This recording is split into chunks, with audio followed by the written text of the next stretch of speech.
Hello, my name is Óscar.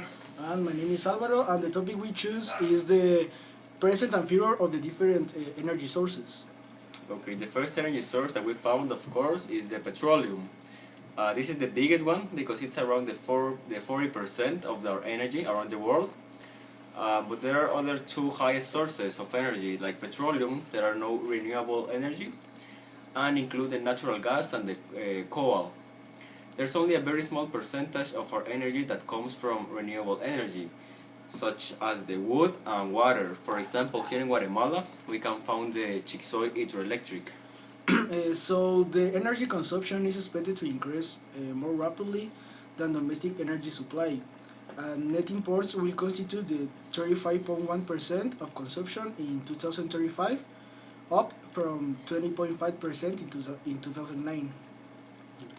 Then we make a chart where we can see the difference between the past and the future. For example, the energy consumption in 2012, the oil was like 37%, the renewable energy it's the 8%, the nuclear power it's only 9%, coal it's 21%, and the natural gas consists the 25%.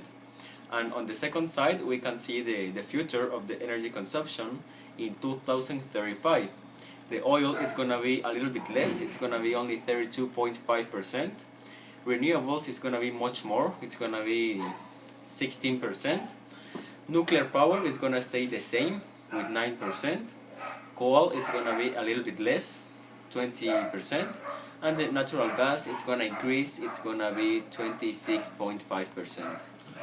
So now we are going to talk about the different energy sources, its future outlook, and the different advantages or disadvantages it has. For example, the oil in 2010 domestic supply was 14.72 million barrels per day, and net imports were 9.70 million barrels per day. The trend of increasing dependence on imported oil is the past decade is expected to continue.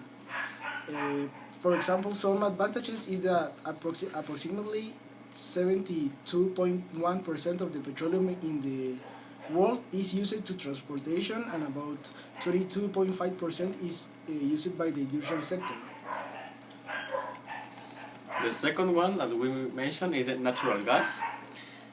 For example, the natural gas production and consumption were nearly in balance through 1986.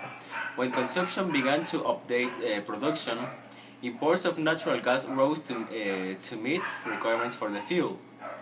For example, in 2009, the production stood at 20.65 trillion cubic feet, net imports at 2.68, and consumption at 22.85. For example, the Energy Information Administration forecast greater dependence on more costly supplies of natural gas, such as imports of liquid fuel. The natural gas, that it's by science it's LNG, and remote sources from Alaska and the Mackenzie Delta in Canada. LNG imports Alaskan production and production in the 48 states from non-conventional sources are not expected to increase enough to offset the impacts of resource development and increased demand. For example, the industrial sector was the largest consumption sector of natural gas. Also, the production of gas from shale, such as Marcellus, is likely to change the natural gas usage very quick. Gas can be converted to oil. New gas to liquid fuel plants for example, in the US, are likely to change the oil imports scenario in the next 2 decades. The world coal usage has been in a period of generally slow growth since the 1980s, and that trend is expected to continue through the projection period, with the projected decline in coal consumption averaging the 2.2% per year from 2010 to 2015. So the primary reason for the change in the rate of growth is the substantial increase in projected coal demand for electricity generation resulting from the higher natural gas prices. Coal is projected to play a more important role in fuel addition to electricity generation capacity. Um,